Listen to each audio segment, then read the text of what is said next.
superficial, vacant eyes on the living, socialize. I see potential in your mind. Touch me softly, it's not a crime. No more apologies. You'll find inside of me a deeper love, a deeper faith, a deeper love to restore the balance of your ways, a deeper dive to sink or swim in a world of she said, don't give a fuck about him, a deeper love.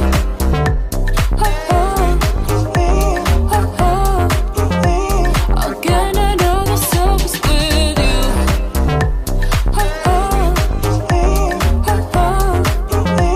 I'll get another surface with you. Step into it, the golden light. Take my hand and roll the dice. It's not a secret, don't need to testify. Like gravity, can't be defied. No more apologies.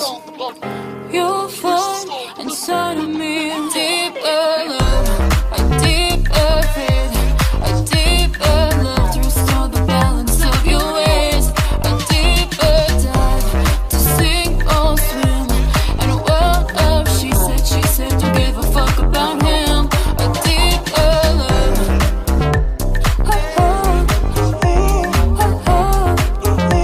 I'll get another surface with you.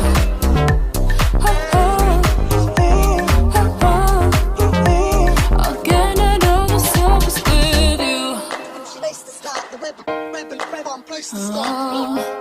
A deeper, a deeper.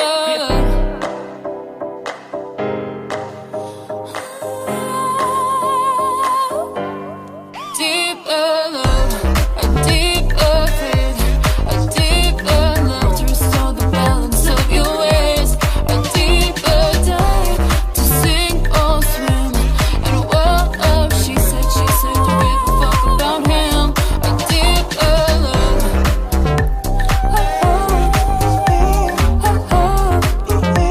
I'll get another surface with you.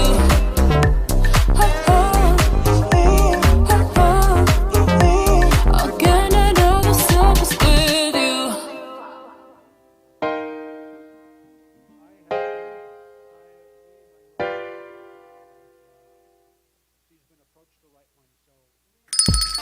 It's lunchtime and the Brooklyn Cafe is open for business.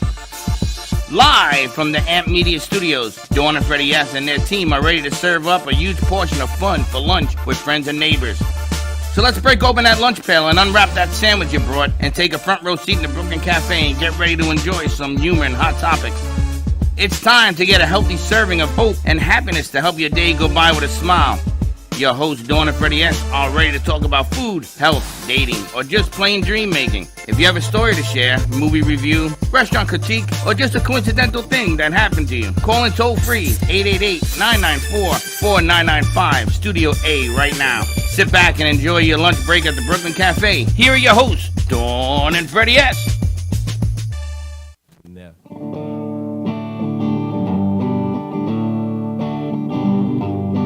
Early in the morning, rising to the street. Light me up that cigarette and I'll strap shoes on my feet. I forgot the words.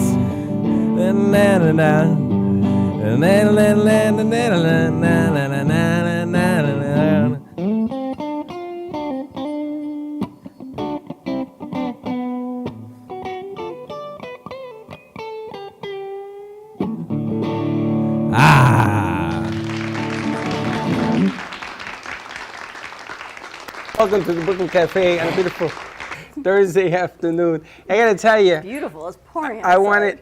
it's a beautiful day, and here it is. I gotta tell you, the Movie Wars show, the boys lost. I know. Frank, I told Frank before he started, I said, just kick their butts. Frank and Jennifer. And I heard that it was a legitimate show, yeah? None It of was that good. back and forth, because Frank is no nonsense. He went for the kill. And Jennifer was in there, and boom, boom, boom, and you guys won. Congratulations. Congratulations. I think they had a good time. Great. You have fun? Chico kept saying, what is that? What is that? I said, that's that new hot game going on out there. But it was way too quiet of a loss because they had to do the Bean Boozled, and they each got good flavors. I mean, they were supposed to be good flavors. So that's when we had to add another loss to the round of karaoke. You got to eat the Bean Boozled right before you do the karaoke. I think Dan had popcorn. Josh, what flavor did you have? I had strawberry banana milkshake. Was it good? It was actually really Why good. That don't was you a get good jelly goat bean. cheese and stuff like everybody else gets. So you got the good I stuff? had bad jelly beans all the other times. I can't get one good jelly bean. Wasn't So they had fair. good jelly beans, and Yeah. everyone's I'm on like, A5. that's the loss? So that didn't really count. But the karaoke, I hope that Baxton got it as a clip and we can replay it. Yeah, he I did. think so. He Because did. you were bouncing hilarious. around, That's and my song. military didn't move. He stood still. You saw Frank, right? He just stood still. He stood just still. started. It was a great set. And Josh is bouncing like a jumping bean, jelly bean. And military, he's standing there. Dan is just straight Secret face. Ops. Secret Ops Secret doing his Ops. song. You got to watch the clip. So Baxter filmed it, which is hilarious. We're working on a shirt that says Movie Wars on the front and Secret Ops on the back. Oh, that's funny. It is. I like that a lot. They were joking because they're like, Dan looks like Dad's going to work. The two of them were in their suit and tie. They were interview style. They were Yeah, doing where, their where thing. is this suit and tie? What is it? What am I, chicken liver? Well, where's this tie? Why'd you take it off for? Because it was too hot. You got I don't want t-shirt to wear and it anymore. sneakers. I feel more comfy in this. I don't get this. I get chicken liver. I don't know, but they're having fun. But happy Thursday to you. You had a nice morning. Thank you to Comcast in the rain because we're back up and running. Thank for the rain because they don't work in the rain. That's the only difference. They don't You work in can't the be on, rain. what do they always say? You can't be on a wire changing electrical in the lightning Well, you can storm, be, but so- you won't be around too long. So luckily they hooked us back up before the rain came. Unbelievable. Did you see on the news the lady that got hit by lightning outside the White House? No. Anybody see that? I heard about it, but I didn't see it. She got hit by a double bolt of lightning. Really? It came in two pieces. It took out the tree, a whole part of the tree and everything. And this woman survived because there was a doctor coming out of the White House doing some kind of health thing.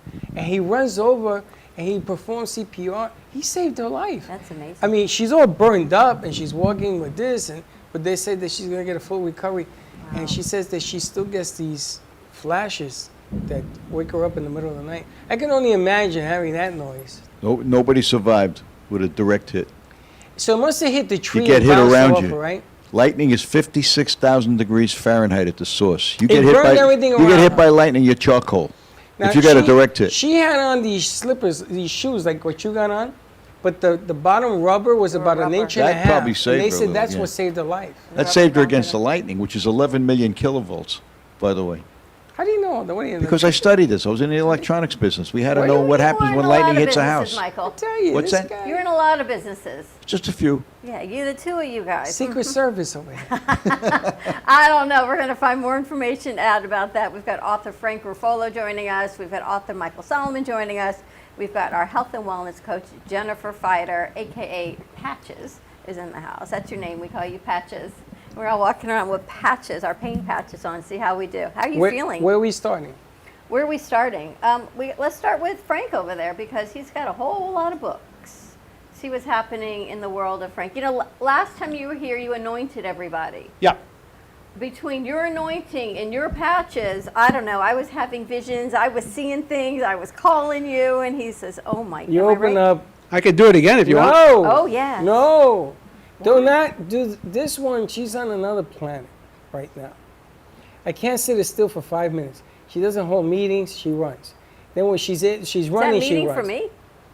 That meeting was for you. Oh. She brings in chairs and then she wants to move the chairs. She puts things in the furniture. She moves the furniture. I run into furniture because it wasn't there a minute ago. It's just Yes, we'll do the second level of anointing. But it was a whole nother level of visions and opening things up. Between what you do and what you do, it was like, wow, amazing. well, what she does lit me up. That was a Friday that he did that, and I woke up on Saturday, clear as a bell. And it's funny because people think that I'm trying to sell something. I'm not selling nothing. Good health is good health, and when you feel good, you do good. And that Saturday, I woke up like a lightning bolt went through me, and I was able to do things I even painted that Saturday and everything else. No pain, nothing. Oh, that's when we texted you. He said, I need more patches. And I thought, wow. You know, the other day you sat down on whatever chair you sat down and you took your pant leg and you picked it up and you crossed your leg. And I thought, are you really? I was shocked because I've never seen you do that. This knee was supposed to be operated on I've never seen you be able to 20 do years ago. that. I couldn't do this. In the NFL, they do a test on certain parts of your body, and if you don't pass, you don't get signed. I could never do this. I could not put my shoe on and tie it. And this is a true story. And Linda saw me the other day, and she said, "What the hell are you doing?" And this miracle that you see right here, maybe it's a combination over there, maybe it's a combination over here, but I could not do this a week ago until I started doing the patches. And I got one here. The inflammation has shrunk. Now, I don't know why. I don't care why, but it works. And if you see me trying to get in and out of my car sometimes, it hurt a lot. Not no more. Now I dance into my car. I may start dancing tonight. I think you At should. night, I may. You're going to wear your King Cornelius outfit? I'm wearing my King Cornelius outfit. But I got to tell you, feeling good, there's no price in the world like feeling good. When you feel good, man, you can do anything. And so I got to tip my hat. I don't know what you're doing, but I'm going to keep doing it until it doesn't work anymore, because this thing right here is amazing. We're going to talk about that, but I want to talk to Frank. You have a new book, I understand, from my producers, with a title and everything. A new book? Yeah. I'm writing a new book. What's it called? Samael of Sarah. Well, you didn't have a name before. What is it? That's the next, that ends the sci-fi trilogy. I left people on a cliffhanger in the end of that book, and a lot of them told me I'd have to resolve it. So this resolves it. Samael is actually born of one of the monsters in the other book. He's actually the spawn of Satan. Ooh. Kind This of a- like Anakin. What was Oh, the no, name? Anakin was Darth Vader. What was the name of the book where Rosemary's Baby? Is that what Yeah, it's called? Rosemary's The Baby. spawn of Or Satan. The Omen. That was the Oh, other The one. Omen. Remember Well, this those? is going to be, but Samael is he's going to be what the Bible and the ancients call the Nephilim. He's going to be tall. He's going to be about 20 feet tall. He's going to have the eye of the pineal gland. He's going to have 3 eyes. So Wow. it's going to be interesting. Is that the destruction of, or the? It's going to be the revenge of it's going to be the revenge of Satan to see if he can wreak revenge on the world and the galaxy, and we're going to see how that. You're going to have to read the book to find out how that ends. I'm in the middle of writing that book. What's the next one after Xantha Terra? Josh just finished That's that the one. That's the one I'm writing. That's the next one, Terra. right? Josh wrote Xantha Terra. He read Xantha Terra, and I'm writing the book to resolve the cliffhanger in that book. Now, Josh, you have a mic. Yeah, I'm on A6. Josh has these past life visions of Mars. He's a Martian. What? You've talked about having these visions of other planets and. Oh, no. I said in my past life I was like a Japanese soldier fighting in World War II. World War II. Yeah. He did so. But yeah, no, I was very fascinated by just traveling, I should say, back and to and from Mars to Earth in the book, because it was like a journey going back and forth and seeing the destruction and see them trying to take care of both of these planets with this atrocity, I should say, or this genocide that's happening on Mars in the book. Andrew, put that camera on Jocelyn. He already moved. But you had told me something that you wish you had seen more of or read more of in the book. The battle between Archangel Peter and You mean Commander? Commander. Yeah. And Peter and the battle between him and Right. Satan and Right. Satan, his army and Right. all that too. It just seemed like that was like a little bit of a quick of a battle. It seemed like it was just over. And, Well, if you invoke the power of the Ark of the Covenant, that battle's not going to last very long at all. oh, okay. But yeah, I was very. I mean, it's if you remember in Raiders of the Lost Ark, okay. what happened at the end? I don't think I've ever seen that one. What Yes, happened I at the end? remember. That was a cliffhanger as well. Raiders of the Lost Ark, Yeah, where the guy opens up the Ark of the yeah. Covenant. Well, that didn't last very long, did it? No. No. There's a Raiders of the Lost Ark coming out again. There A new is. one. That's what I read. With Indiana Jones? Yeah. And he says that this is the best movie he's ever made. I don't Harrison know. Ford? That's what he says. Really? That's what I How old read. is he? 74. Wow. But these guys don't Is he age going to be in a on film. wheelchair during this movie? No, he still runs around like a madman. They have like 15 doubles, but he's running around. Well, you know, he can't jump off a train anymore. That'll be Put a interesting. patch on him. Because Josh came in, he said, I finished the book, I loved it, and just when I wanted to see the war and read more about it, it was over. And I thought the that Frank war- did that The on page, purpose. one Yeah, page. once you invoke the power of the Ark of the Covenant, then nothing's going to last. It's done. You know, and I got to ask you because you don't write with it just for the sake of writing. And I'm beginning now to believe that fiction, not fiction, really doesn't make a difference.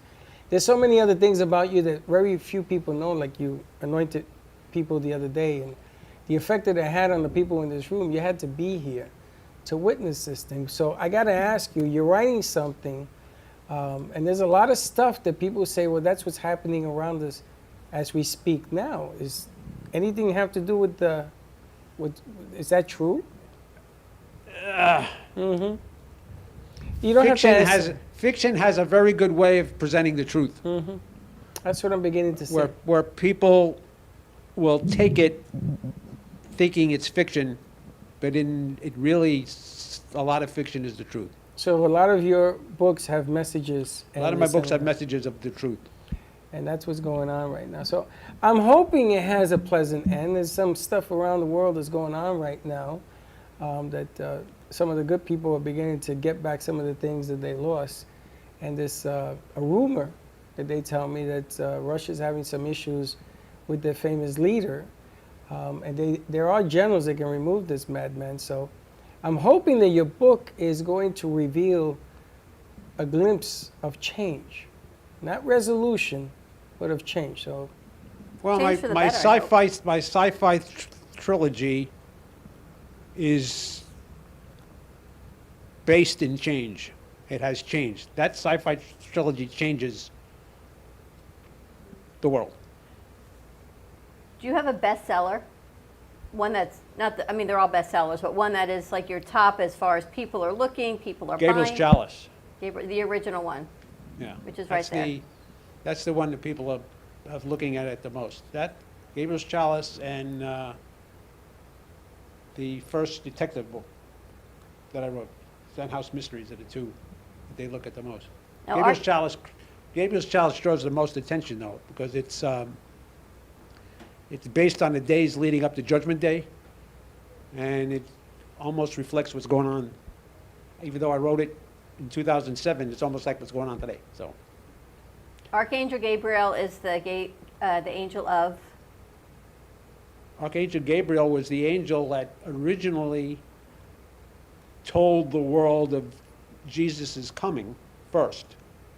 When he spoke to Mary and said, "You're going to have the Son of God," that was Archangel Gabriel. So Archangel Gabriel in this book is the one that tells the world that he's coming back. Interesting.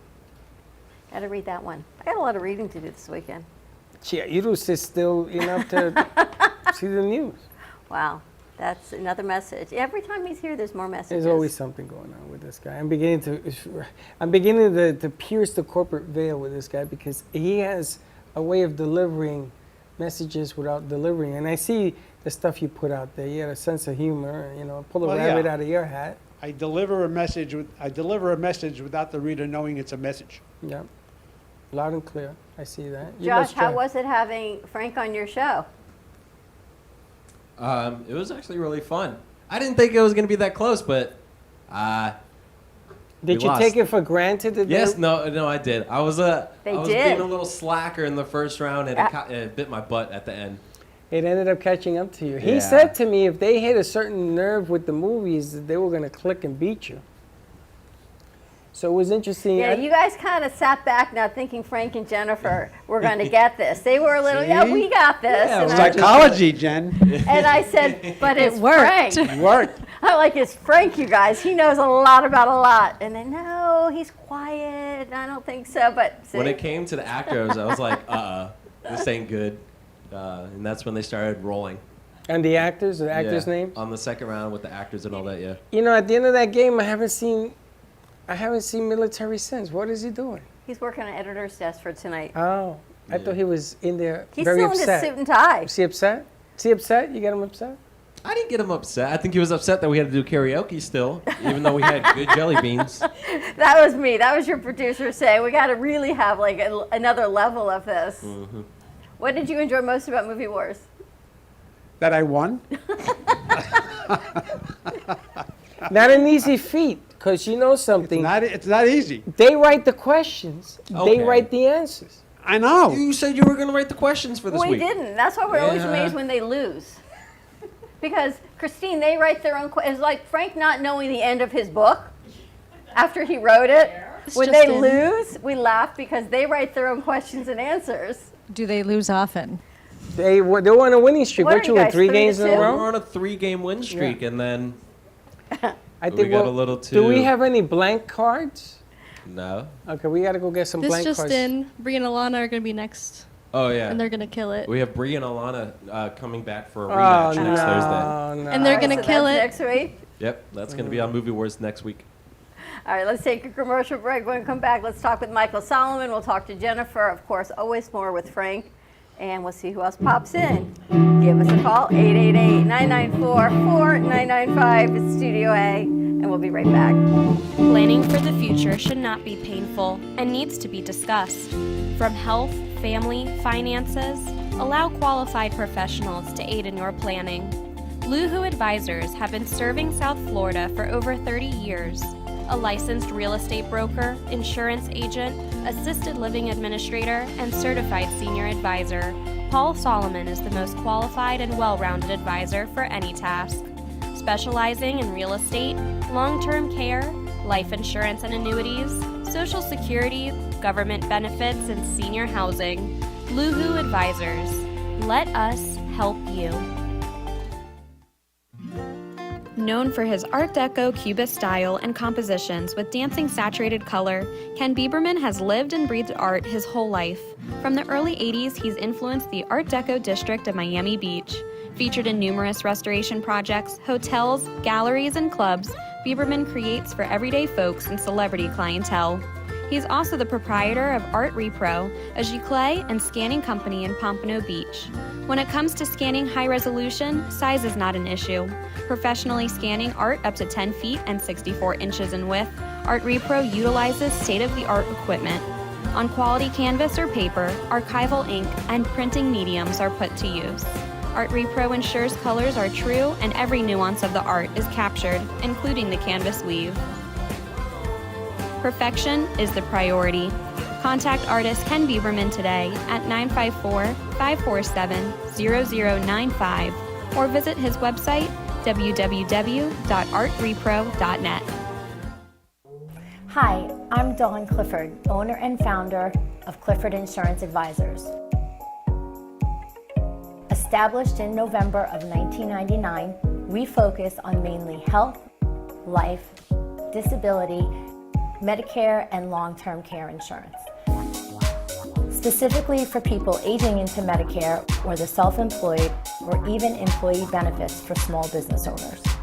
We can be reached by phone number at 561-880-0391 or by email info@cliffordinsuranceadvisors.com. Visit our website at www.cliffordinsuranceadvisors.com and even visit Facebook, Clifford Insurance Advisors.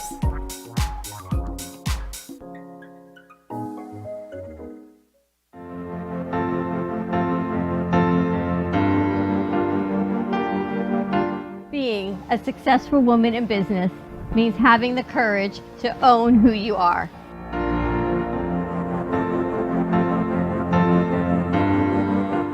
We understand the challenges faced by women, and we are here to help. Our team is here to develop the best strategy designed just for you. Your path is unique, and with the right tools, you can accomplish your dream.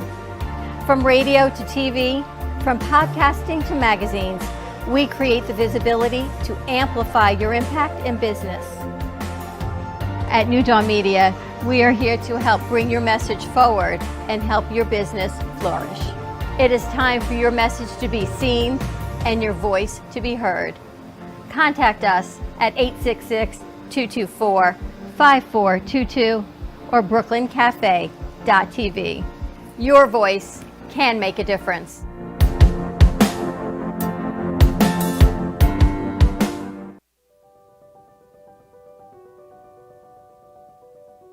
Welcome to Movies of Del Rey, a family-run movie theater that has been serving the Del Rey and Boca community for over 30 years.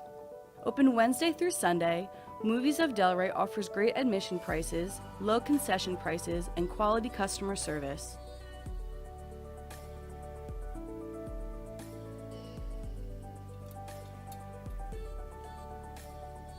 Movies of Del Rey provides the quality of the big box theaters without the price tag.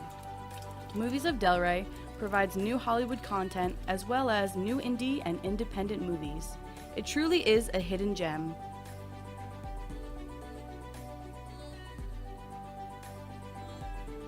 Whether you're hosting a private event, party, or fundraiser, or are looking for your next date night activity, Movies of Del Rey is the perfect choice.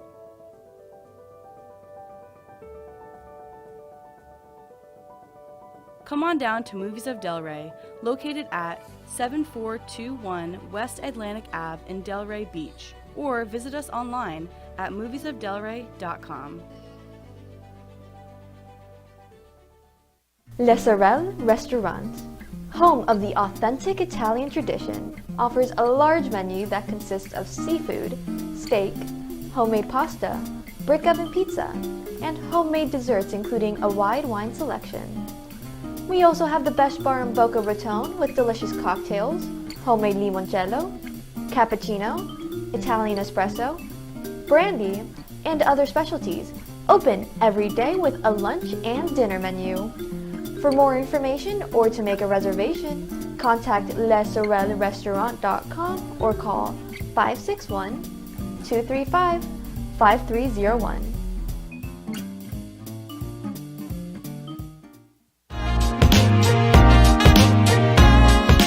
You've been watching the Brooklyn Cafe Show.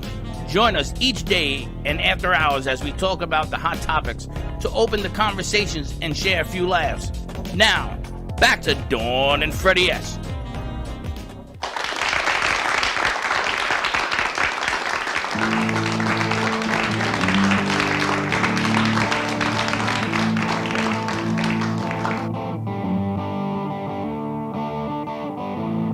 She grew up in the Indiana town, had a good-looking mom, never was around, but she grew up tall and she grew up right with the Indiana boys on the Indiana 9.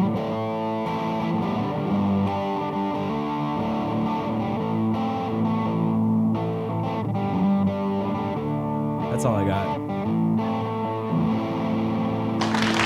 I'm not doing the whole thing. I ain't doing the whole thing.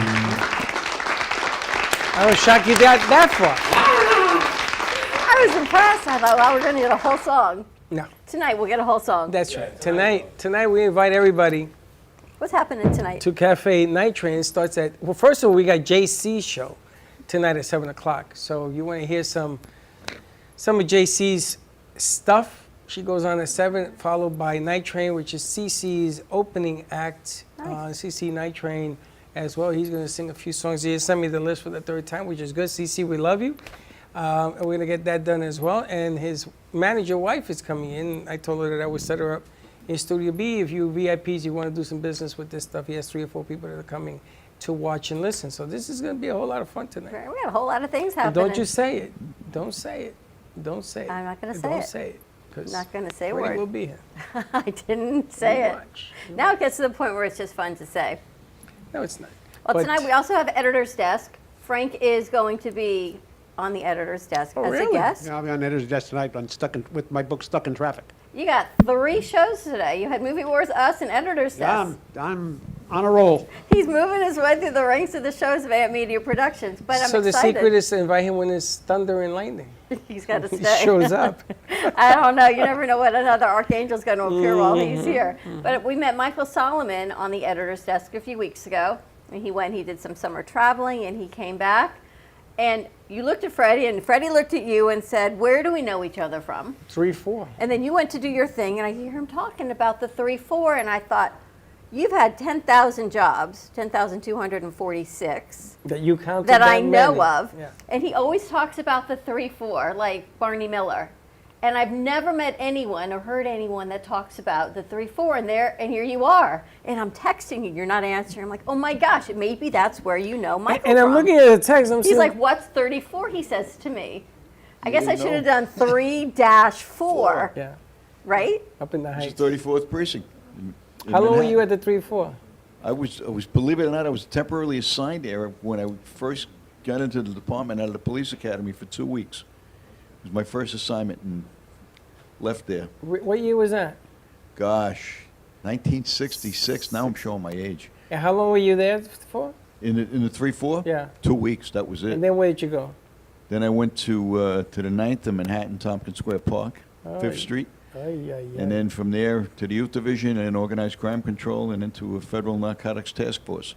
Wow. And then to a treaty negotiation between the U.S. and Turkey, and then to the Intelligence Division where I was the bodyguard for the Shah of Iran and Madam Chang of Taiwan. When they brought him over for Wow. surgery? I'm sorry, what was that? When they brought him over for surgery? No, in 1970 actually, when during the 25th General Assembly, the Oh. UN.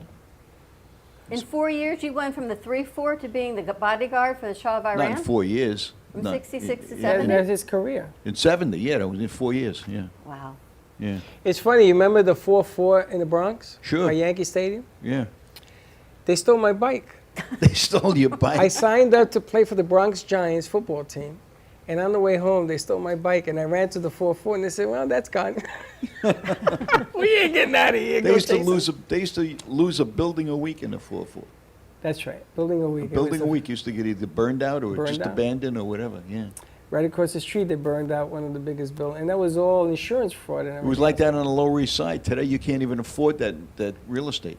It's We were amazing. talking about that this morning, right? It's funny because I look up where I grew up in Popham Avenue, which is covered by the 4-4. You can't even get an apartment in that building anymore. They redid it. It looks It's gorgeous. amazing. It's Doorman amazing and what they've everything. done, yeah. It's all condos now. Yeah. And when I grew up, Delancey it was- Street is unbelievable. It's a whole renovation down here. It's, Now you it's were a with rebirth. gangs. You remember you had the blood. I guess in Manhattan, you had the Bloods. You had the. Fordham Baldies in the Bronx. Remember those Fordham Baldies? Yeah. And then we had the Black Spades, and we had the Ghetto Brothers. The Ghetto Brothers was down in, yeah. My Then you had the cousin. Chinatown gangs, too. Oh, that was heavy. Chinatown gangs. That's a whole different world. So you were in narcotics as well. As part of the Organized Crime Control Bureau, yeah. Were you working in Manhattan? I did, I Cocaine worked, City? no, I actually worked citywide, Wow. wherever it Remember took us. Daily News wrote Cocaine City, Washington Heights. is Yeah, the one cocaine of the, one of city the, of ki- world? one of the, if you saw the movie American Gangsters, Yeah. Denzel Washington, Yeah. part of that investigation was something I was working on. Well, that's when I was an auxiliary up at the 3-4. Is when it came out Cocaine City. I was going to NYU. They're the ones that got me involved with this damn thing. And my mother says, "Are you insane?" It was me and Corpy. And she says, "Are you insane?" So we had to walk through the heights to get to the 3-4. Tell me about it. I'm gonna tell you, you talk about, and then we started to hang out with the Element, because if you wanted to walk through the heights, you better become friends. And it was a whole lot of Well, stuff. I worked undercover for a while. If you saw some of the pictures of me back then, my wife said if I met you when you looked like that, You were I Al would Pacino? cross the street. You were Al Pacino in the movie? Oddly enough, you would mention Al Pacino because when I was in the security business, after I left the department, I was in the security alarm business. He was one of my clients. Was he? Yeah, him and Lorraine Branco and Mm-hmm. who else? Chuck Barry, who lived next door to him. He's had as many jobs as you, apparently. Bill Murray. Well, what happened, Bill Murray? What happens is you get into this business, and then security, in the day was necessary. It was some I mean, look what happened to the guy that shot the Beatle, the singer. John Lennon. Yep. John Lennon didn't want any protection. He believed that God was going to save him, and everybody kept telling him, "There are a lot of crazy people around you," and that's what happened. There's another gentleman that I met here who lived in a building that I used to work in construction with Blondie. Remember, he was saying Blondie. All these people lived in that same building, and he said, and I guess we must have met somewhere. I think you've met a lot of people. I had a lot of jobs, but I tell you, there's nothing like a precinct, man. It's a story beyond belief. It's a story within a story. Oh, yeah, let me tell you, that's, you know, a lot of that has shaped some of my writing. You know, the things I've seen, you know, it's scary, you know. I mean, some of the things I had to do that were frightening. I mean, as a detective, I had to tell a mother that a 14-year-old son was stabbed to death over a nickel. I mean, that breaks your heart. How do you do that, you know? I've made cups of tea for elderly couples whose house came home and found their house ransacked. Yeah. You know, try to console a granddaughter of somebody who just passed away. You know, a child of 12 or 13 years old, you know, who's in tears. But, you know, these see sides of life that you've never seen before. Things that you wouldn't dream of ever running into.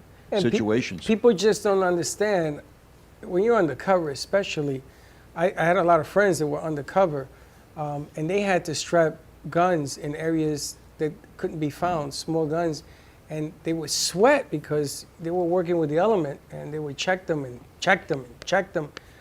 Nowadays, you wouldn't even get away with that because now they got metal detectors when you walk through a door. But the amount of pressure for an undercover is enormous. I had a lot of friends at the 3-4, and they used to pray by their locker. There were candles. There was all this stuff going on. And I used to walk in, and they used to say, wait till Bull finishes. A guy named Bull. Wait till he finishes. Don't bother him. And then afterwards, he says, okay, let's go to work. I mean, there's a lot of pressure psychologically that goes on when you're a police officer. And I know that people, they can't relate, that people get mad at cops and everything else. The pressure is enormous. And you got 1.3 seconds to make a decision, and they make a lot of wrong decisions, but you got to understand what they're working, the conditions they're working under. It isn't about all the training, I get that. But man, I'm going to tell you, I ain't never seen anything like the 3-4. I was there 3.5 years, and they wanted me to become a cop and everything else. I said, I got to get away from this, because they shot a cop at the 3-4, and then it becomes the Tombs. And they put all that drapery. It is tough to be in a house that loses a cop. It's not fun. Nobody is happy. Nobody, and they don't treat you. You get a parking ticket and you open your mouth, watch out now. It's just the way it is. It was that way, and that's when I said I got to walk away from all of this. And do what you got to do. You got to do it. It's tough, but I flip my hat, and it ain't easy being a cop. And if you think it is, try it for a day.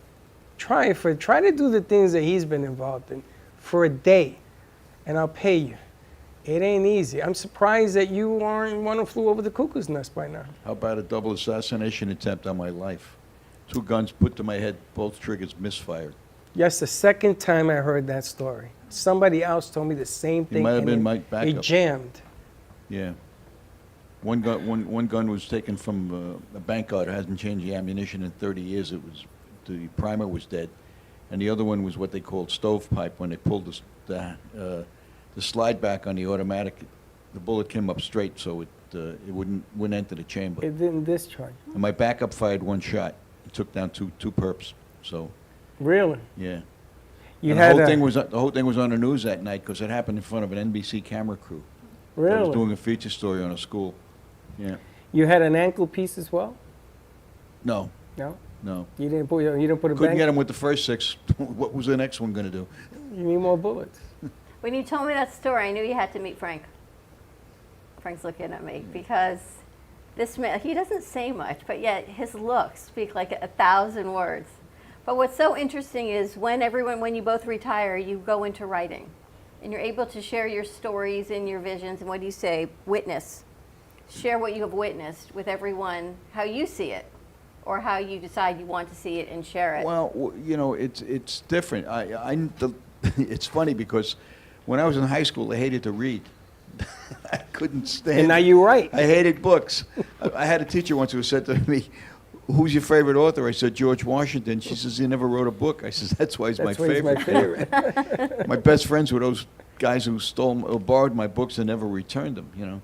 So the last thing I ever thought I would be is an author, let alone a best-selling author of 6 books, you know. So but I just keep on doing it. I retired down here and thought I was going to spend the rest of my life playing golf and tennis, and after a year of athletics, I said, that's enough of this. I got to do something. So I wrote my first business book, which nobody wanted to publish. I self-published it.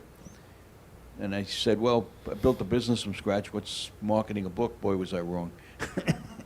So I sent it to every trade magazine I knew of, every business magazine. 6 months later, I got a check in the mail for about $6,000 from my self-publishing house. And I said, what's all this? They said, you haven't read Amazon lately. Forbes reviewed it, said it belonged on the desk of every CEO in America. That was it. That's all it takes. And next thing I know, I'm doing corporate talks all over the world. And I started writing novels, and here I am. And it's about business? It's not about... That was business. That was business book. You've got The Conversion Prophecy. Conversion Prophecy was a political thriller. That was my first novel. And it was a finalist in the Independent Next Generation Awards, and also a bestseller. And my second book, my second novel, was, believe it or not, totally dichotomy from that, is Under the Divvy Tree, True Love Needs No Reason, is a medical mystery entwined around a love story.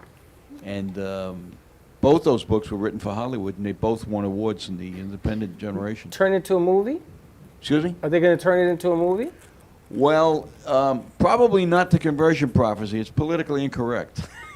Or maybe you know, not. I Hollywood don't know. Or maybe it is. But this one, you got a cross between medical It's a complications, romance novel wrapped around a medical mystery. As a matter of fact, Yahoo Newsfeed said if you read one book in 2022, that should be it, which was a shock to me.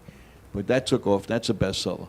So any of this medical mystery have anything to do with your past? No, nothing at all. No. Is no. it all made up? Well, It's all made up. this is a mysterious illness. Again, I think of something you have seen somewhere in your travels or something Frank has seen. No, from his musings. I had a breathing problem at one point in my life. I still do. I have sleep apnea. A lot of people do. It's not a big deal. But I started to explore some of the aspects of it and discovered that sleep is controlled by one gland in the human body called the pineal gland.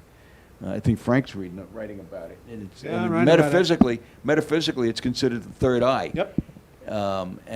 So I started to research it, and I say, well, what if somebody went into a deep state of sleep, into a coma, and really wasn't in a coma, but in a deep state of meditation, so deep that he couldn't get out of it, and the only thing that gets him out of it is his dream state.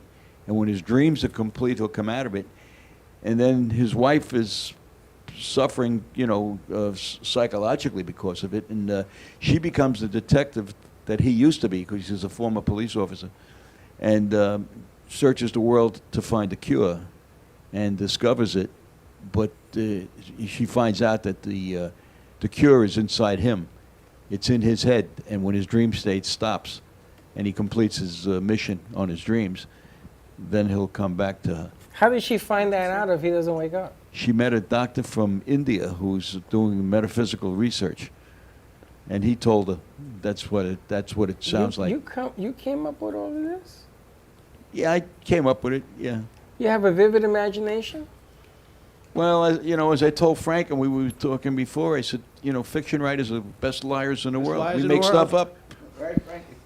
We make stuff up. We make stuff up, and people But that's people like why it. that's we why got to make it believable. But that's why you guys can do it and other people can only read it. The difference between the 300 and the 200 hitter is one hit.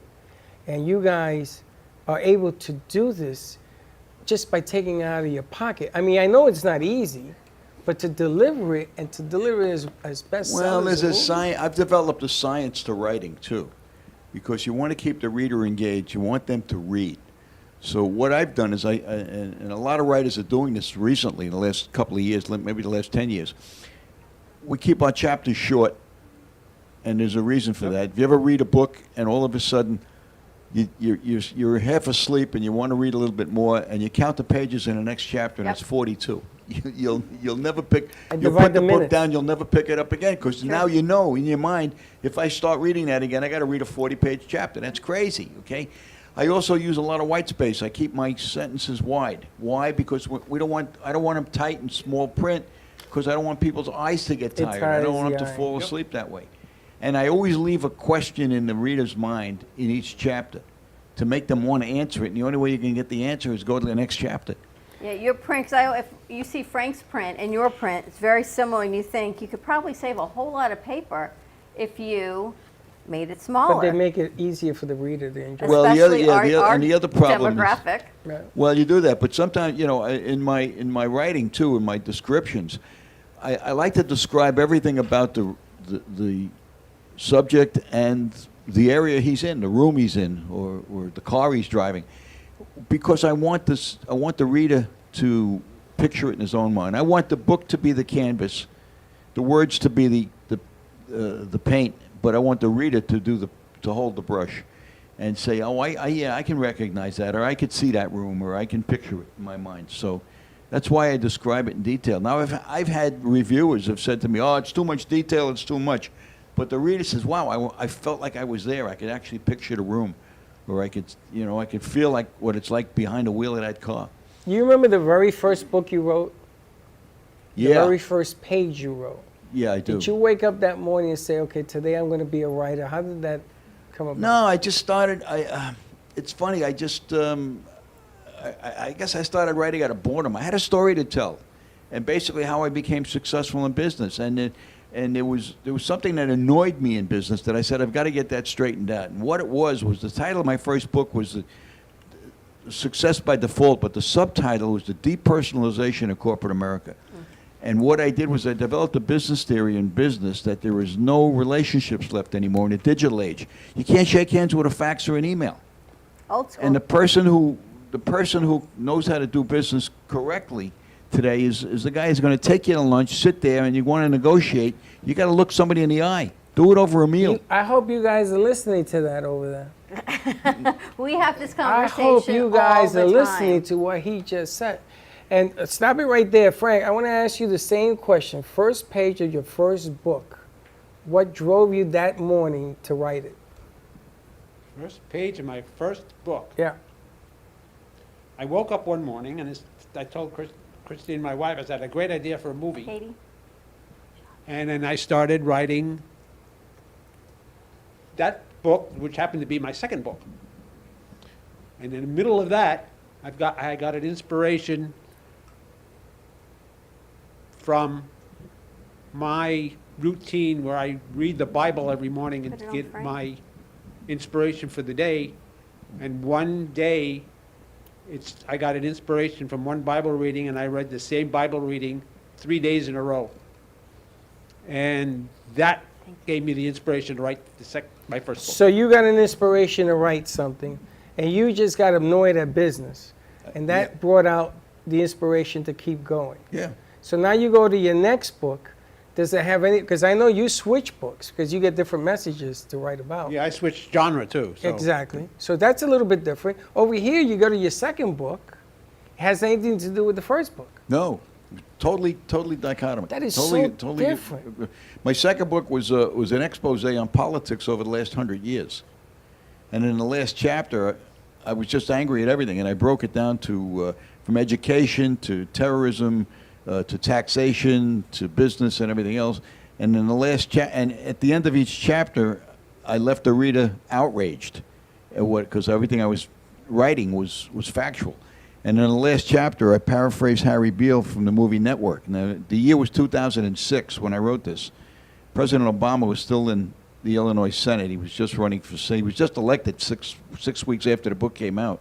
In the last chapter, I paraphrased Harry Beale from the movie Network, if you remember that. I'm mad as hell, I won't take it any longer. Yeah. And I said, maybe it's time we organize another Tea Party. And I called for another Tea Party the following Flag Day, June 14th, in 2007. We had 1,600 people show up. And that launched that whole Tea Party movement. I'm glad you and Frank don't ever see anything coming when you guys write. You just guess. Yeah, You're what the about really great liars, right? What- Oh. the book, I mean, right? Your book. the book that he wrote, I think it was Right. 2009, about a president being impeached. I wrote that in 11? 2015. 15. Yeah. And it comes out to be in 17 that all this other craziness happens. Yeah. So you guys are writing about things that Well, haven't had it my yet. first novel, The Conversion Prophecy, was the Islamic takeover of the world without firing a shot. They literally buy it. They buy it the way Disney bought the land in Orlando. You know, they formed the little land trusts and they bought it. What they did was they opened up 900 little brokerage accounts all over the world. They buy a little here, a little there, a little there. They control the drug cartel. They control everything else. And next thing you know, they're buying all this stock and they consolidate it and they put their people in charge as CEOs of all these major corporations. And then they realize that now that the Islamic world is running the food industry, the travel industry, electronics and utilities and everything else, that you either go back and fly the Islamic flag or we starve you into submission, and that's when the mystery takes over.